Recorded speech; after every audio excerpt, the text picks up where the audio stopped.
Saint Martin ভ্রমণের ক্ষেত্রে পর্যটকদের জন্য নতুন 12 দফা নির্দেশনা জারি করেছে সরকার। 22 অক্টোবর পরিবেশ, বন ও জলবায়ু পরিবর্তন মন্ত্রণালয় 12 দফা নির্দেশনা সম্বলিত প্রজ্ঞাপন প্রকাশ করে দ্বীপটিতে ভ্রমণ সংক্রান্ত নতুন বিধিনিষেধ আরোপ করেছে।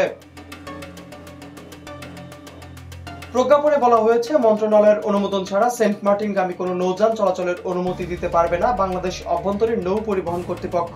একই সঙ্গে পর্যটকদের বিটিভির নির্ধারিত অনলাইন পোর্টাল ছাড়া অন্য কোনো মাধ্যমে টিকিট কেনা যাবে না।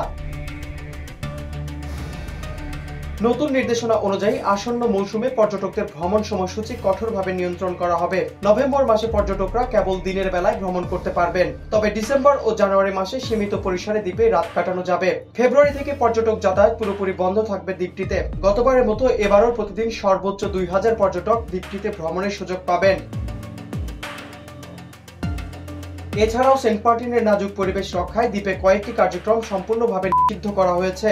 এর মধ্যে রয়েছে সৈকতে রাতে আলো জ্বালানো, শব্দ সৃষ্টি বা বারবিকিউ পার্টি আয়োজন। এছাড়াও কেয়াবনে প্রবেশ, কেয়াফল সংগ্রহ বা বিক্রি, সামুদ্রিক কাছিম, পাখি, প্রবাল, রাজকাঁকড়া, শামুক, ঝিনুক ও অন্যান্য জীববৈচিত্র্যের ক্ষতি করাও কঠোরভাবে নিষিদ্ধ। সৈকতে মোটরসাইকেল, সি বাইক বা যে কোনো মোটর চালিত যানবাহন চলাচল সম্পূর্ণভাবে বন্ধ থাকবে। পর্যটকদের সঙ্গে পলিথিন বা একবার ব্যবহার্য প্লাস্টিকজাত পণ্য যেমন চিপসের প্যাকেট, স্ট্র, প্লাস্টিক চামচ, সাবান বা শ্যাম্পুর মিনিপ্যাক, 500 ও 1000 মিলিলিটারের প্লাস্টিক বোতল বহন না করার পরামর্শ দেওয়া হয়েছে। পরিবর্তে পর্যটকদের নিজস্ব পানির ফ্লাস্ক সঙ্গে রাখার আহ্বান জানানো হয়েছে। পরিবেশ উপদেষ্টা সৈয়দা রেজওয়ানা হাসানের সভাপতিত্বে অনুষ্ঠিত সভায় মন্ত্রণালয়ের সচিব, বিমান পরিবহন ও পর্যটন মন্ত্রণালয়ের প্রতিনিধি এবং ই টিকেটিং ব্যবস্থাপনা সংস্থার কর্মকর্তারা অংশ নেন। প্রজ্ঞাপনে বলা হয়েছে, নতুন বিধি বাস্তবায়নের মাধ্যমে দ্বীপের জীববৈচিত্র্য ও পরিবেশ সংরক্ষিত থাকবে এবং এটি দায়িত্বশীল ও পরিবেশ বান্ধব পর্যটনের উদাহরণ হিসেবে গড়ে উঠবে।